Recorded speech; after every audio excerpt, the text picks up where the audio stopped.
I am live. I am Rebecca Hart. This is Friday at noon, free tarot Fridays. I wasn't going to wear my glasses, so I'm going to do that. Will there ever be a time where live streaming is not awkward? This is what I asked myself. If you have never been here before, my name is Rebecca Hart. I am a writer and performer of music and theater, and I also spend a lot of time reading tarot cards for people at events and privately, and it's something that I really love doing. And this is, if you're over on Instagram, you're at the Tarot Philosopher. Over here on Facebook and YouTube, you're either, I think you're at Clear Tarot NYC on YouTube, if that's all going correctly.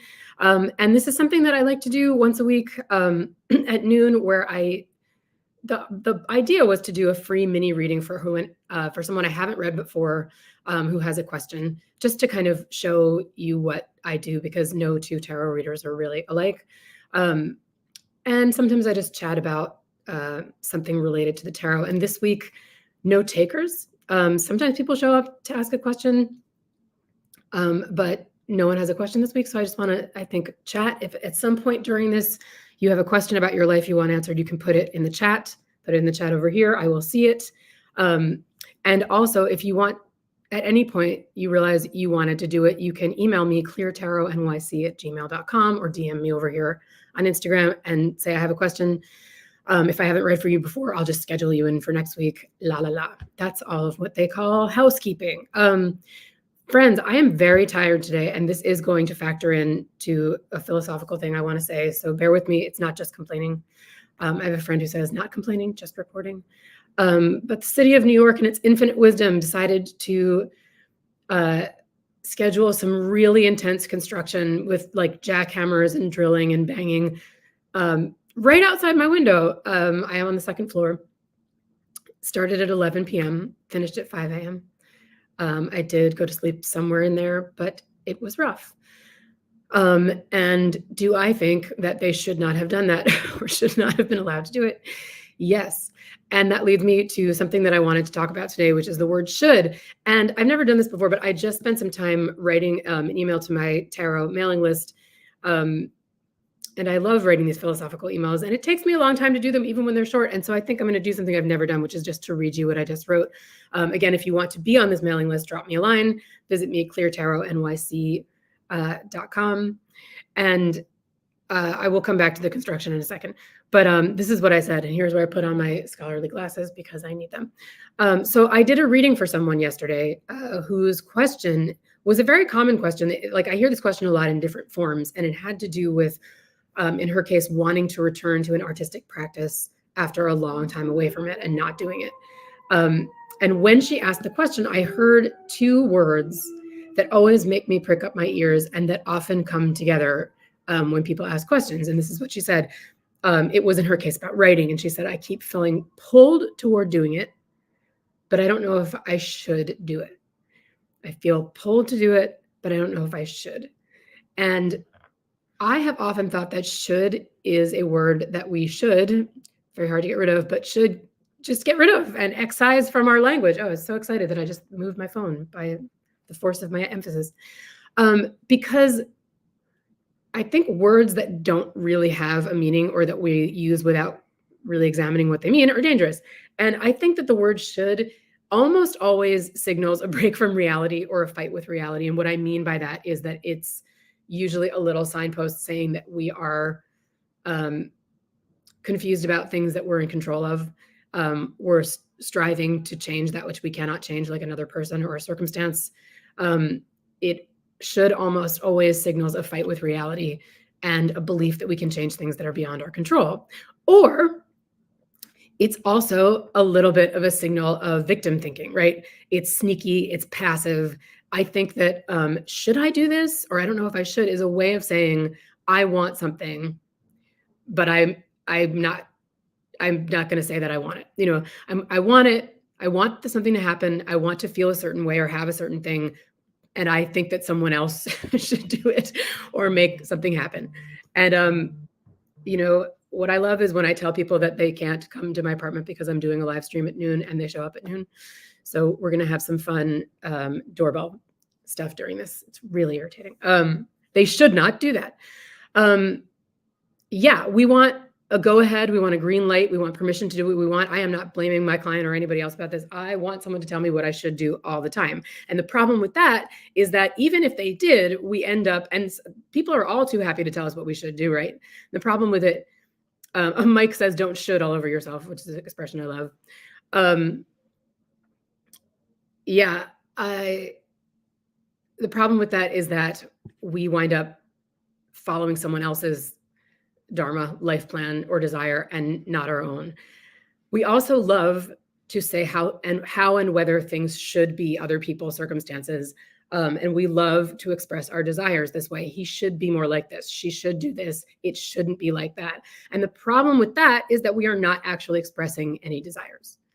We are not saying, I want. We are saying, you should, he should, it should, or should I? And that is because we are actually most of the time terrified of our desires. We say, he should, she should, and we ask, should I, instead of saying, I want. And I always say, I'm sure if I've read for you before or anything, you've heard me say that the tarot is really smart because in the Celtic cross spread, which is the one that I use primarily, there's one position called hopes and fears. And there's not two separate categories. And that's because the tarot knows about us that whatever we want the most, we're also afraid of, and vice versa. I'm trying to naturally read from my notes, but I keep losing my place. So, and there's a good reason for that, right? Because I mean, to an extent, this whole civilization idea rides partly on us learning to suppress certain impulses and you might say desires, right? I mean, it's why we have moral codes and the 8 limbs of yoga and kindergarten instructions like no hitting, no pushing, and please share, and all of that. And that's good. But I do think that somewhere along the way, we kind of threw the baby out with the bathwater and we started being like, desires are bad, you know, and that often the stronger a true desire that we have, the stronger the should is that pops up to try to control it, which is all the question, should I do it? Is like, I'm going to try to like tamp down this desire lest it result in harming someone, in stealing their toys or like making them feel bad. And something I come up against a lot with clients is like, also, this is kind of a sidebar, but the distinction between making someone feel bad and whether or not someone might be upset or have feelings about something that you decide to do or something that you want.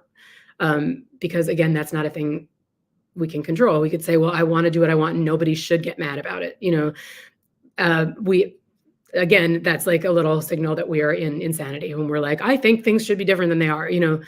I think other people should be different. I think circumstances should be different. And this is a tricky one because this will get boring if I go into it longer, I think. But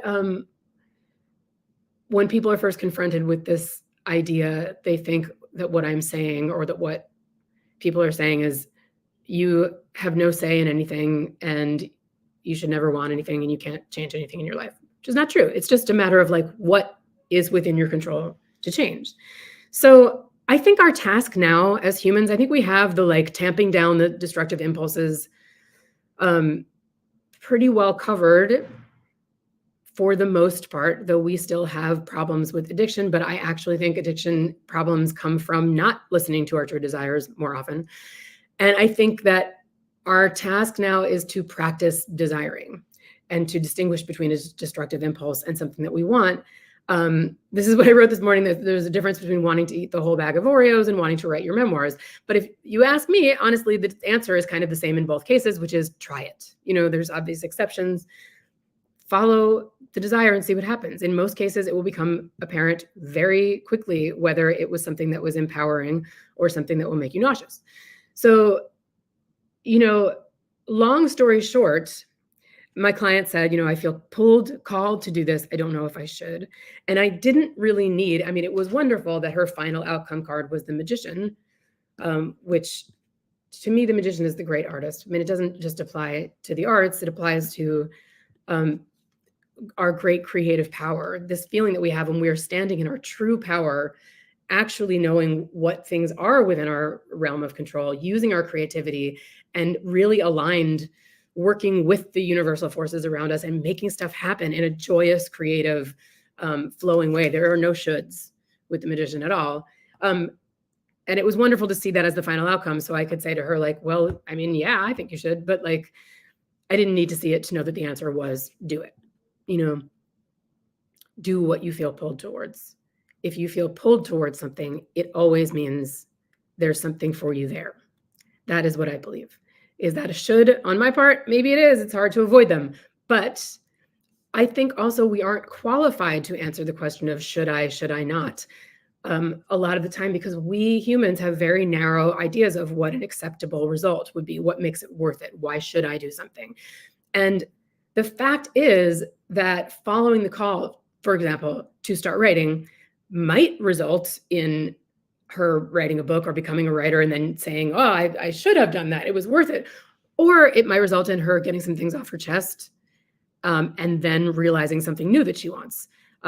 Perhaps she will write something down that she really needed to say about the eggs she had for breakfast and then realize that she needs to be in cooking school. You know what I mean? The desire leads you to the next thing. Following the pull takes you to the next right thing, which is to say the next desire, which is really all we have in the way of instructions in this life. And there's more that I could say, but I want to reiterate that my name is Rebecca here, and that if anybody does have a question that they want answered and I haven't read for them before, please drop me a line because I can either read for you today or read for you next week.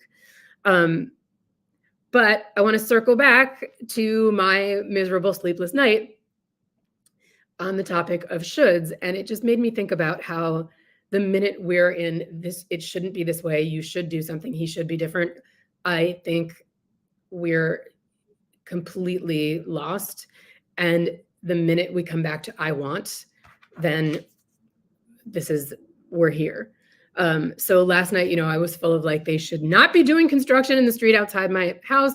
They should not be doing it at this time. It should not be this way. I have a neighbor, the person who lives upstairs from me loves to do jumping up and down aerobics at 5:30 in the morning, very often.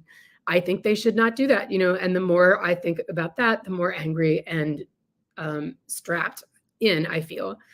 If I said, for example, I want and stayed there, what I want is peace and quiet, right? What I want is to sleep through the night and not wake up at 5:30 in the morning.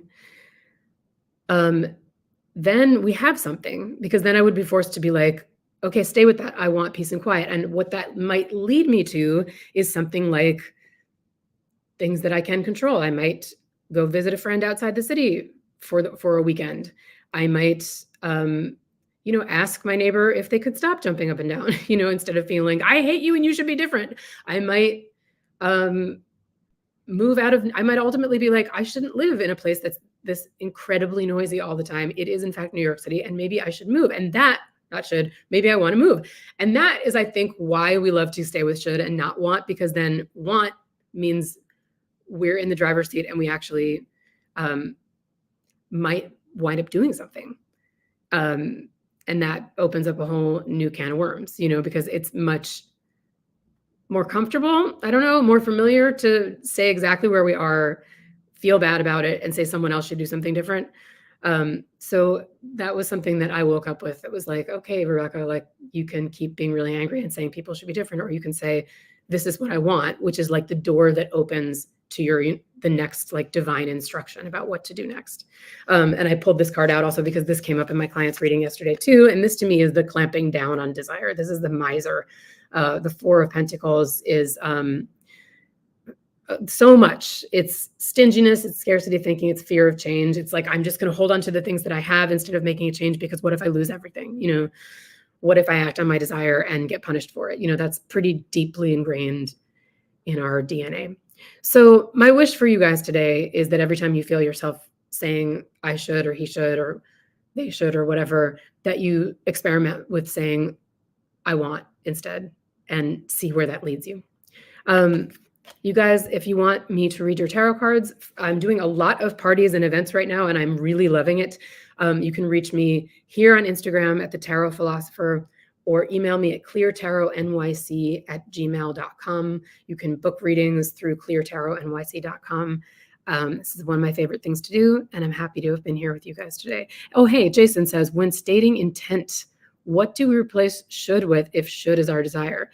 I am just going to push back on that and say, if the word should is involved, it's not a desire, except a desire to control something or someone else or something else. And play with that for a while.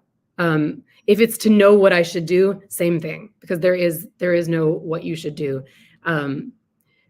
Yeah, so what you want can be the same thing as what you need. I think that is almost always the case. And I also want to just drop in here, because I have an instinct to drop it in, that if you're anything like me, you're also afraid to like state what we want, because the minute you state what you want, you go, oh God, I have to do something right now. And you don't.